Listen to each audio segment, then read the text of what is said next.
On dit qu'on peut sortir une femme d'Odessa, mais qu'il est pratiquement impossible de sortir Odessa de la femme. Il m'arrive quelque chose de similaire en ce moment.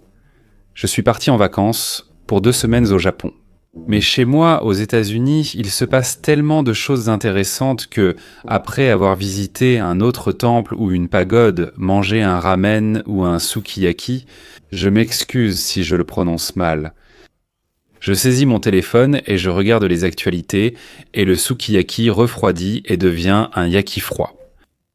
Et pour ceux qui ne connaissent pas le langage enfantin américain, yaki signifie quelque chose comme Burk.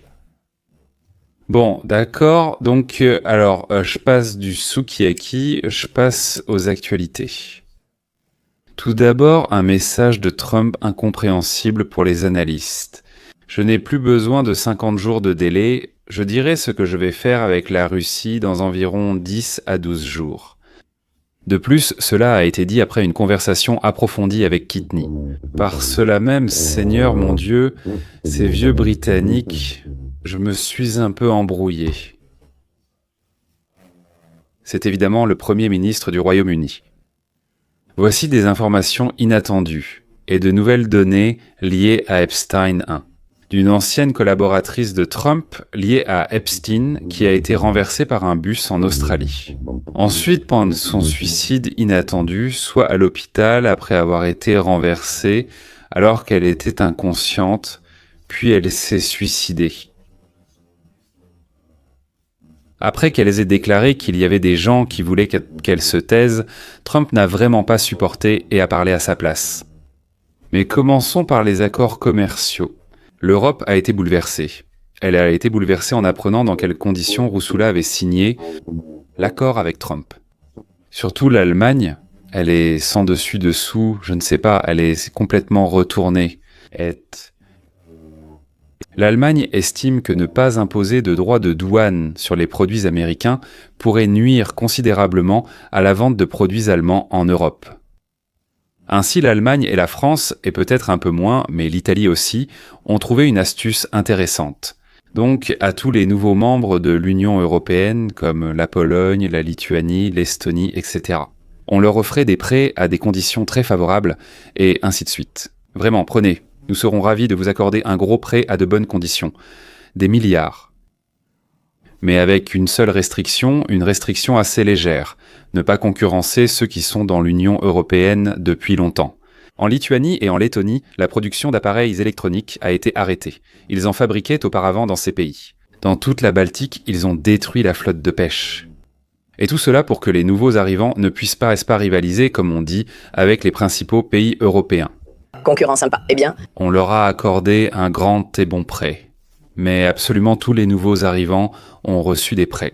Peut-être que les dirigeants des pays ont même reçu des cadeaux personnellement, nous soupçonnons que c'est le cas. Mais si quelqu'un dans l'Union européenne a l'idée d'acheter, disons, des machines-outils de haute précision, si ce n'est pas en Allemagne, il n'y en a nulle part ailleurs, et il est interdit d'acheter des machines étrangères.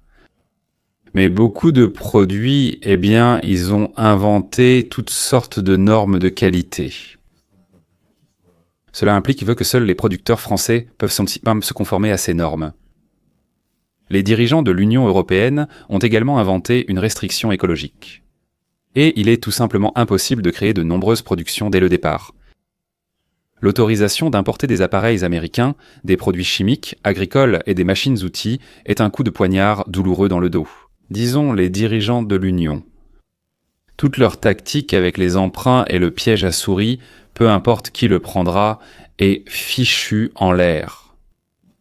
Comme on dit, ils ont gaspillé leur argent. C'est pourquoi les Allemands et les Français sont dans un état de légère fureur, je dirais. Donc un journaliste a interviewé le chancelier d'Allemagne devant des journalistes et il a pratiquement commencé son discours en disant que nous avons perdu. En conséquence, Oxy n'est pas satisfait. C'est bien maintenant que je le dis. Il était encore plus évident, compte tenu de la situation initiale que nous avions avec les États-Unis d'Amérique, qu'il était impossible d'y parvenir. C'est maintenant, dit clairement, l'économie allemande subira des dommages importants. La presse américaine répétait sans relâche que nous, citoyens du pays, allions perdre ou ne rien gagner, et que nous allions seulement irriter nos amis. D'une certaine manière, mon son de son ils se sont soudain tus, après la signature de cet accord, de l'accord avec la Grande-Bretagne, de l'accord d'aujourd'hui, avec la Corée du Sud hier. Et moi je pense que Ursula représentait non seulement l'Allemagne et la France, mais aussi une vingtaine de pays qui se sont retrouvés à la merci de ces grands pays, et qui étaient très nerveux à ce sujet. Et maintenant, ils sont très satisfaits que les vols, la concurrence et les prix s'améliorent et que la qualité, théoriquement, devrait aussi monter en flèche. Sinon, si tu as de moins bons prix ou une moins bonne qualité, ou si l'un des deux est pire que celui de ton concurrent, alors tu es éliminé. D'ailleurs, sur tous les produits venant d'Europe, nous appliquons ici chez nous une taxe de 15%, alors qu'eux là-bas appliquent Nantes 0 sur nos produits. Mais au moins, nous avons arrêté de dire que nous protégeons gratuitement l'Europe contre la Russie et la Chine. Ce n'est plus gratuit. Au fait, la Russie, comme l'a imaginé Trump, essaye de convaincre, disons, et la Chine aussi essaie, mais je ne suis pas sûr que cela fonctionnera avec la Chine, de ne pas acheter de pétrole russe. J'en parlerai plus tard. Après tout, il l'a inventé, oui. Je me souviens que Pouchkine, satisfait de lui-même, répétait « Ah, Pouchkine, quel sacrifice de chien !» Eh bien, il me semble que nous pouvons déjà commencer à dire après lui « Ah, Trump, quel sacrifice de chien !» Oui, pas encore tout à fait. Donc de toutes nouvelles informations sur l'affaire Epstein arrivent, concernant la façon dont les démocrates et leurs médias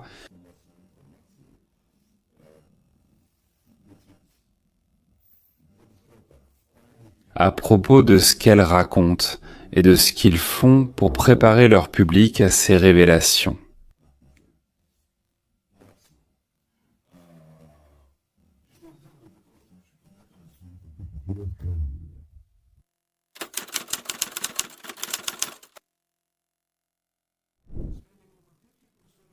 En consacrant plus de 50% de leur temps d'antenne ces dernières semaines à l'affaire Epstein, ce qui est ridicule étant donné qu'ils n'ont pas du tout couvert Epstein pendant 5 ans. Et soudainement, ils ne peuvent s'empêcher d'en parler. Je me demande pourquoi, mais ils sont très prudents dans leur couverture médiatique. Chacun de ces segments essaye de présenter le président Trump comme un prédateur d'enfants. Oui, c'est exactement ce qu'ils font. Une couverture malsaine et répugnante. Regardez. Trump brise le silence sur ce qui, selon lui, a causé la rupture de sa proche amitié avec Jeffrey Epstein. Qu'en pensez-vous que Epstein soit soudainement devenu un proche ami de Trump ? Pendant de nombreuses années, je n'ai pas parlé avec Jeffrey Epstein. Je ne lui ai pas parlé parce qu'il a fait quelque chose d'inapproprié. Il a engagé mes assistantes où je lui ai dit de ne plus jamais faire ça. Il a débauché mes employés, puis je lui ai interdit de recommencer. Il l'a refait et je l'ai renvoyé, je l'ai déclaré persona non grata. Je l'ai renvoyé et c'est tout. Je suis content d'avoir agi ainsi. Si vous voulez connaître la vérité... On peut se demander, ou peut-être que c'est Trump qui ment, oui. Mais il y a son ordre de ne pas laisser Epstein entrer sur le territoire des clubs Trump. C'était bien avant tous les procès, soit avant les premiers, parce qu'au début Epstein a eu des procès, puis il a été blanchi, puis ils ont recommencé pour ainsi dire, voilà. Et l'ordre a été donné précisément parce que Epstein persuadait de jolies filles de 15 ou 16 ans qui travaillaient au spa de Mar-a-Lago de venir travailler pour lui en extra.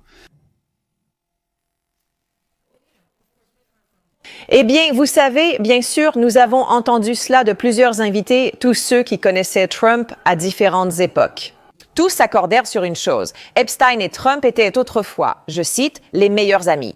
Vous avez remarqué comment la présentatrice a servi les plats. Elle ne sait pas comment expliquer que ces paroles sont une invention de la direction. Et, dit-elle, nous, on a raconté. Beaucoup de gens qui savaient exactement que Trump et Epstein, c'est-à-dire, ils n'étaient plus simplement proches, mais les meilleurs amis, il n'y avait personne de plus proche de Trump. Quelqu'un là-bas qui savait m'a dit cela. Vous devez absolument connaître leur nom, n'est-ce pas ? De toute façon, vous êtes plus proche de moi, croyez-moi, quand je dis que quelqu'un disait qu'il... Là-bas, disait-il, L'île était pleine de saleté, de corruption et d'anarchie. Si Trump est sans l'ami d'Epstein, s'il fait partie de tout ça, c'est un peu étrange qu'il parle ainsi, non? On dirait en quelque sorte qu'il ment. Mais on ne s'attendait pas du tout à ça de leur part. Ou peut-être qu'on s'y attendait déjà. C'est exactement ce à quoi on s'attendait de leur part.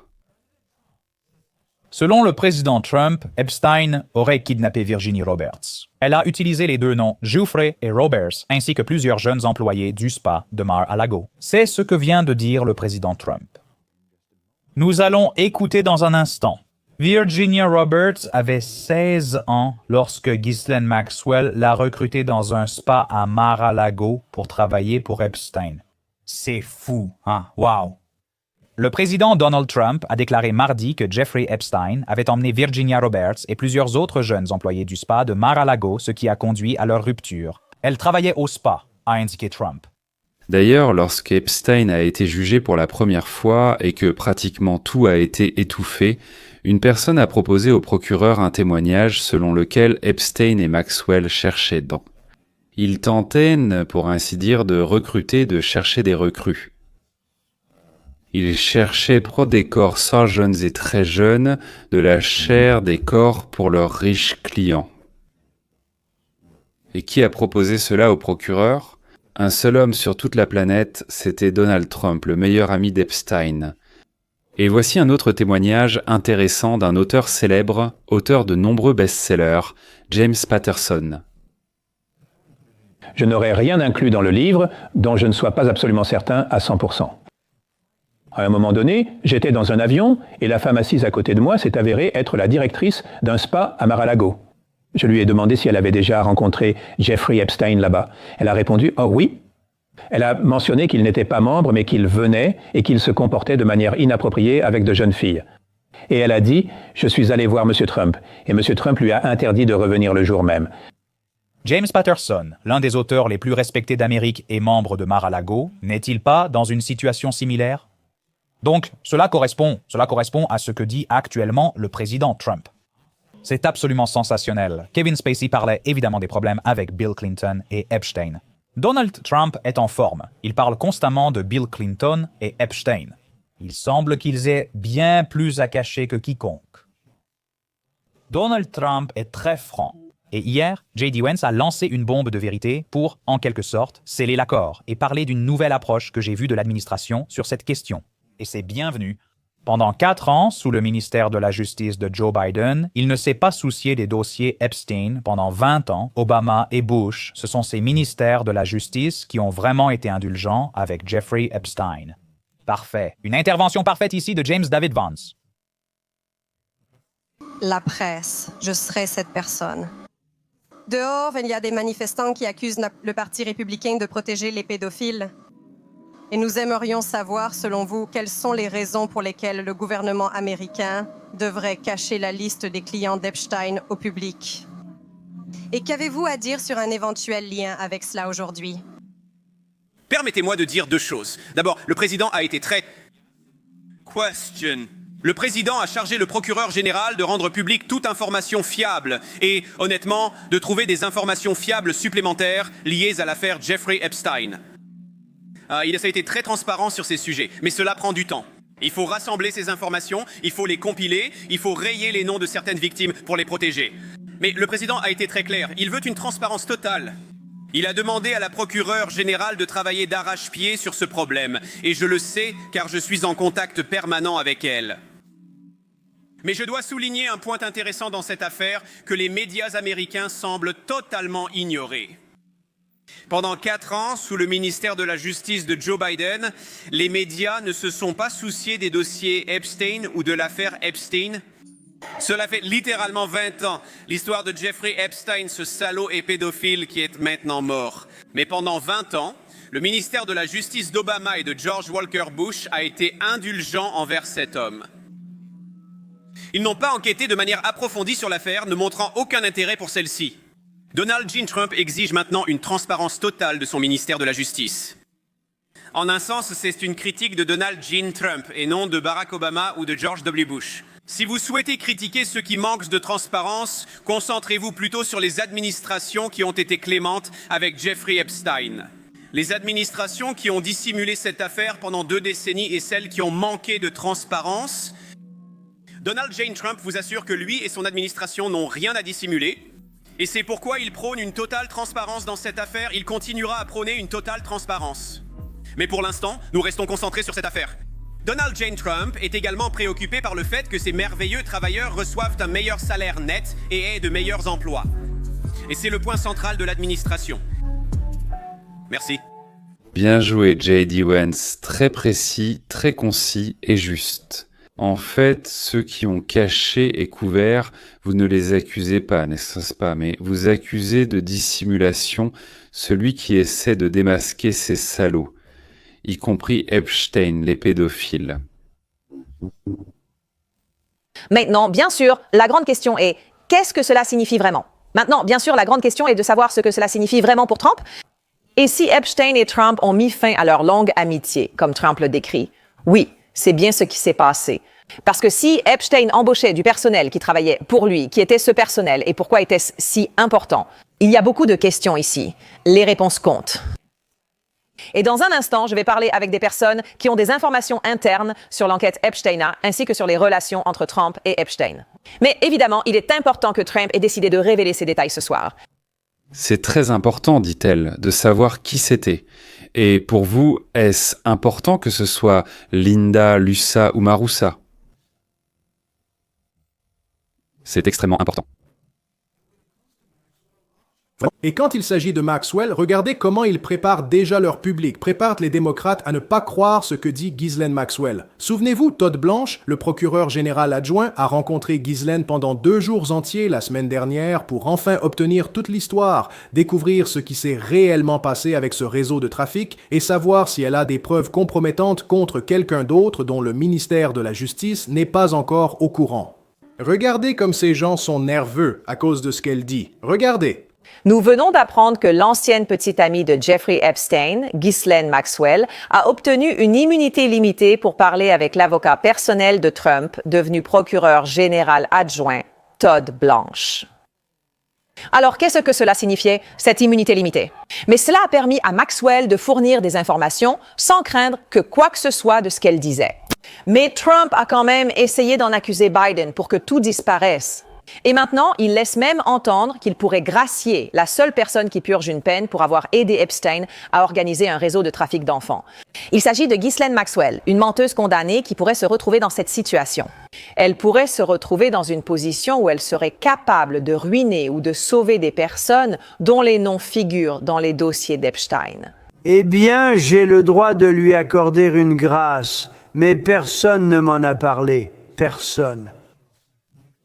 C'est dans les actualités à ce sujet, mais en ce moment, il serait inapproprié d'en parler.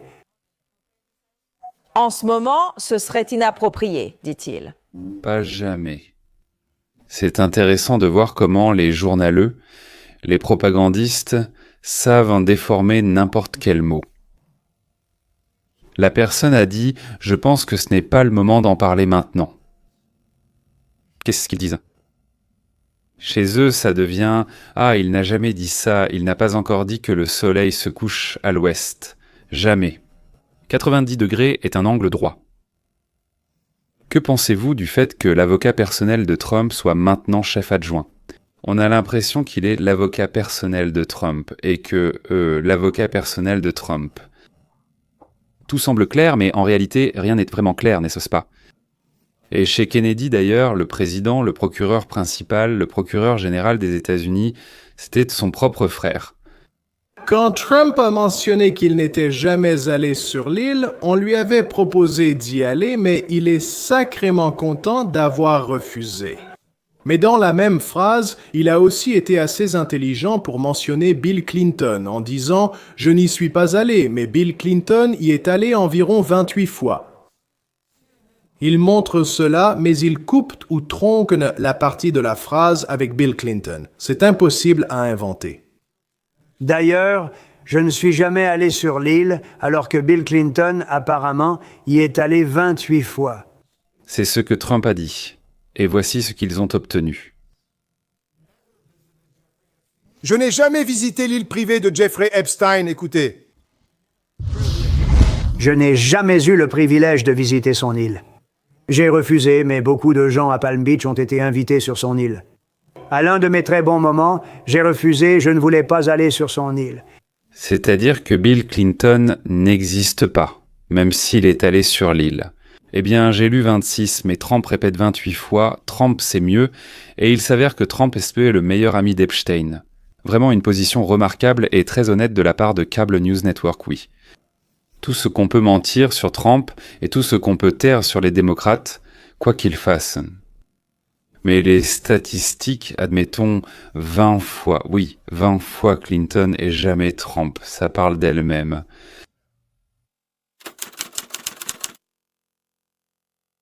Dans la saga en cours d'Epstein.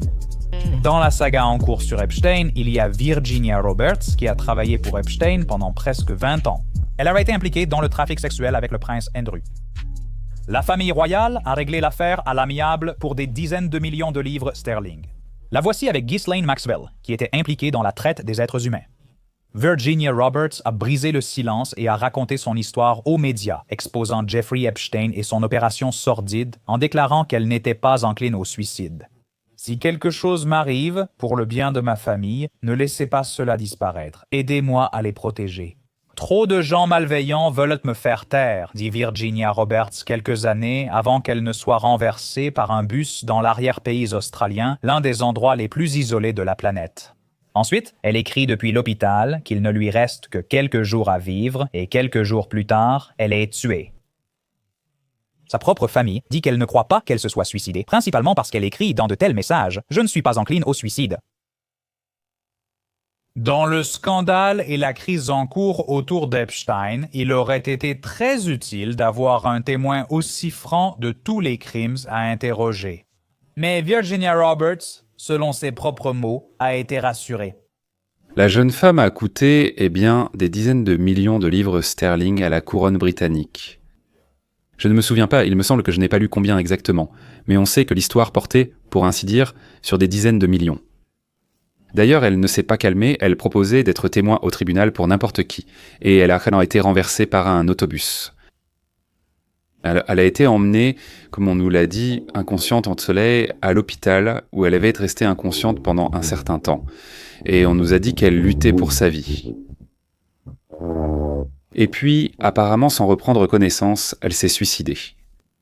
Selon une autre version, d'après d'autres sources, elle a été renvoyée chez elle, là encore apparemment dans un état d'inconscience, luttant pour sa vie, et elle s'est suicidée, là-bas chez ses parents, à la ferme.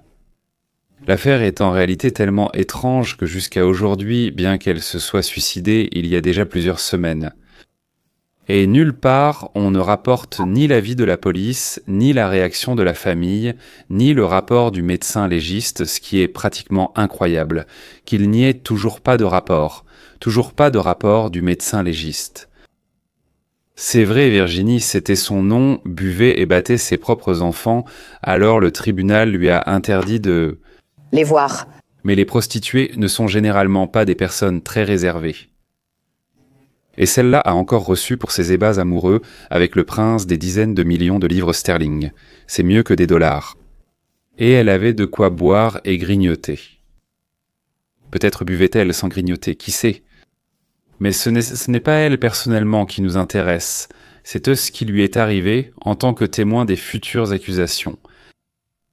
À l'âge de 16 ans, Virginie travaillait au club Société protectrice des animaux de Trump à Mar-a-Lago. Elle est également connue sous le nom de Virginie Gouffret, aussi appelée Virginie. Jouffret travaillait à Mar-a-Lago et que Jeffrey Epstein l'a recrutée depuis le Société protectrice des animaux de Mar-a-Lago. Que se passe-t-il ici? Est-ce que ce sont toutes de nouvelles informations? Quelque chose que nous ne savions pas dans l'histoire de Virginia Roberts? Ce que nous savions de l'histoire de Virginia Roberts, c'est que ce n'était pas la première fois que Virginia Roberts était réduite au silence. Nous allons vous montrer un extrait frappant avec Trump. Le président Trump a rompu ses liens avec Jeffrey Epstein et a mis fin à leur amitié.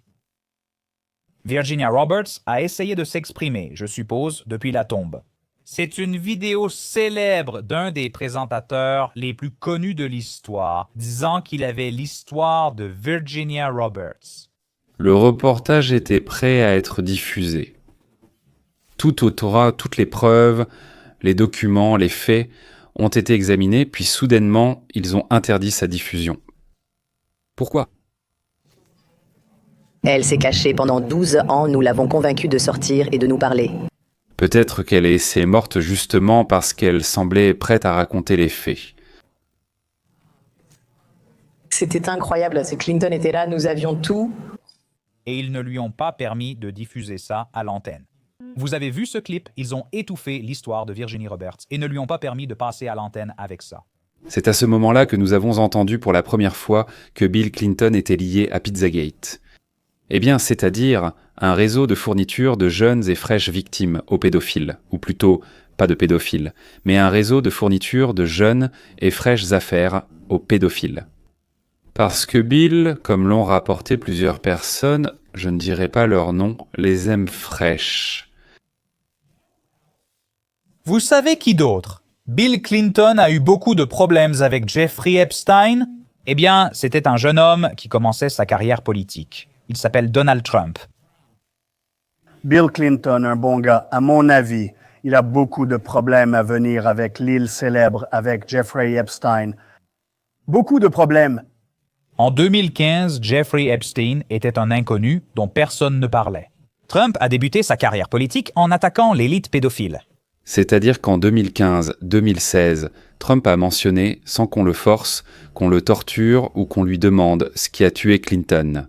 Beaucoup de problèmes arrivent avec l'île où il se rendait sans cesse. C'est intéressant, si Epstein était un ami de Trump, pourquoi Trump attaquerait-il Epstein ? Parce qu'il se mettrait lui-même en danger s'il était à la fois son ami, son complice et tout le reste, oui. Et le fait que Trump ait soulevé cette question indique, réfléchissons ensemble, soit qu'il était compromis, soit qu'il n'a absolument rien à craindre. La question concernant Jeffrey Epstein dans vos remarques auprès des autorités et la réponse. Je pense qu'il a un problème, à mon avis. Cette île était sans aucun doute un foyer de vice. Le prince Andrew pourrait en témoigner. C'était vraiment un repère de dépravation. Eh bien, il est temps de parler du pétrole, de la Russie, de la Chine et des inventions de Trump. Pour commencer, il y a d'énormes réserves de pétrole au large des côtes anglaises, vraiment énormes. Mais les crétins de l'Union européenne ont décidé qu'ils n'allaient encore pas y toucher et qu'ils allèrent acheter à la Russie. Pourquoi ? Car l'extraction au large de l'Europe pourrait nuire à l'écologie, contrairement à celle en Russie. On nous dit que l'écologie est universelle. Si un endroit est pollué, la pollution finira inévitablement par se propager ailleurs. Ou alors, en fait, il est possible que les fonctionnaires aient été très bien payés en liquide pour dire cela. Trump fait pression sur les Britanniques depuis plusieurs mois déjà. En particulier Keir Starmer. Oh, Starmer, bien sûr, s'est souvenu qu'il fallait débloquer cette richesse et la proposer à la Chine et à l'Inde pour les approvisionner en pétrole, afin qu'elles oublient la Russie comme fournisseur d'énergie. Les États-Unis mènent les dernières consultations avec l'Inde au sujet d'un accord commercial. Et à mi-chemin, disons, avec la Chine, Trump veut convaincre les deux pays de faire pression sur la Russie pour mettre fin à la guerre en Ukraine.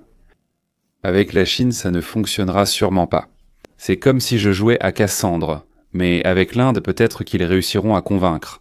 Mais Trump peut soulever cette question seulement s'il peut leur proposer une alternative au pétrole russe et iranien. Et maintenant, après être sorti d'une session avec Starmer, Trump a déclaré « Je n'ai plus besoin de 50 jours pour commencer à faire pression sur la Russie. Il me faut maintenant 10 à 12 jours. Et je pourrais annoncer à Poutine quelles sanctions vont lui tomber dessus, vont lui arriver, pour qu'il arrête, pour qu'il mette fin à la guerre. » Je dirais que nous aurions conclu un accord 5 fois. J'ai beaucoup parlé avec le président Poutine, je me suis toujours très bien entendu avec lui. Mais 5 fois, et à chaque fois, peut-être 4 fois. Mais nous avons eu des discussions avec vous. Nous pensions que c'était réglé à plusieurs reprises. Et puis le président Poutine sort et commence à lancer des missiles sur une ville quelconque et tue beaucoup de gens dans une maison de retraite ou ailleurs. Les corps sont étendus dans toute la rue. Et je dis qu'on ne peut pas faire ça. Nous verrons ce que cela donnera. Je suis très déçu. Je suis déçu par le président Poutine. Très déçu par lui. Nous verrons donc. Je vais réduire les 50 jours que je lui ai accordés, car je pense déjà connaître la réponse. Ainsi, les sanctions que, selon les suppositions, Trump va imposer toucheront le plus durement l'Inde et la Chine. L'Inde achète du pétrole russe, la Chine achète presque exclusivement du pétrole russe, du gaz naturel liquéfié russe. Désormais, cela pourrait potentiellement porter un sérieux coup à l'agenda économique de Trump dans son propre pays. Il doit être très prudent avec cela. Si Trump doit imposer ses droits de douane, qui représentent 100% de la valeur des marchandises importées, il risque tout d'abord de détériorer ses relations avec ces pays, avec l'Inde, avec la Chine. Comme ce sera probablement le cas, cela ne fonctionnera guère. Et deuxièmement, cela aura un impact considérable sur le marché intérieur des États-Unis. Cela a été en quelque sorte une politique non déclarée. Pendant plusieurs mois, ils essaient. Le département d'État a tenté de communiquer ce message à ses partenaires britanniques. Et aujourd'hui, Trump a publié ce qui suit. Le pétrole de la mer du Nord est un trésor pour le Royaume-Uni. Cependant, les impôts sont si élevés que cela n'a aucun sens. Ils ont en fait dit aux foreurs et aux compagnies pétrolières qu'ils ne les voulaient pas, stimuler les foreurs rapidement. Une immense fortune pour le Royaume-Uni et des coûts énergétiques nettement plus bas pour la population, donc nous verrons ce qui se passera dans 10 jours. D'une certaine façon, c'est bien. Donald Trump fait de son mieux pour mettre un terme au conflit russo-ukrainien. Terminer cette guerre est l'un des piliers de sa campagne électorale. Il a déjà arrêté au moins 5 autres guerres. Voyons ce qu'ils vont inventer pour leur ultimatum de 10 jours. La politique internationale ressemble un peu à une partie d'échecs, mais jouée avec des crosses sur des patins à glace. Messieurs, dans la description sous la vidéo, il y a une proposition pour vous de devenir sponsor de la chaîne pour seulement 4 $ par mois. Sponsor. Nous avons réalisé des vidéos additionnelles. Une fois par semaine, nous allons essayer d'en faire plus, et en plus nous organiserons des rencontres spécialement pour les sponsors, uniquement pour eux, avec des questions et des réponses. Là-bas, avec d'autres échanges, d'autres discussions mutuelles, oui, c'est aussi là que nous parlerons de cette proposition de sponsoring. Il y a aussi un lien vers mon livre, et si vous le téléchargez gratuitement, le livre s'appelle Capitalisme. Donc, 101, ça sonne comme ça, mais en fait, ce n'est pas quelque chose de sec ou lié à l'économie politique. Il n'y a rien de tel. Ce sont en général des histoires et des récits assez amusants et intéressants, des références, des anecdotes historiques, etc. Et ainsi de suite, liées à la philosophie, la politique, l'actualité, ce qui s'est passé hier, et des choses similaires. Oui, donc voilà, celui qui commandera le livre, il aura déjà. Nous enverrons chaque jour une vidéo de 10 minutes. Je pense que cela vous intéressera de la regarder. Nous l'enverrons quotidiennement, totalement gratuitement. Aussi, oui. Un grand merci à l'organisation à but non lucratif qui s'appelle la Fondation Sciences de la Liberté. Donc je pense que cela vous intéressera, ce sera captivant et utile à regarder, ainsi que de lire le livre et de regarder ces vidéos. Eh bien, en plus de cela, revenez, envoyez à vos amis, parlez de nous, s'il vous plaît, parce que les choses que nous essayons de vous apporter, pour une raison quelconque, elles sont absentes dans l'espace d'information russophone. Mais je ne sais pas, pratiquement personne n'en parle, ou plutôt, en fait, personne n'en parle du tout. Et s'ils en parlent, ils mentent, ce qui est très facile à déterminer. C'est simple quand ils disent que quelqu'un le savait et me l'a dit, mais qu'ils ne diront pas qui ni quand. Ils mentent probablement. Sur ce, terminons. Au revoir, à bientôt.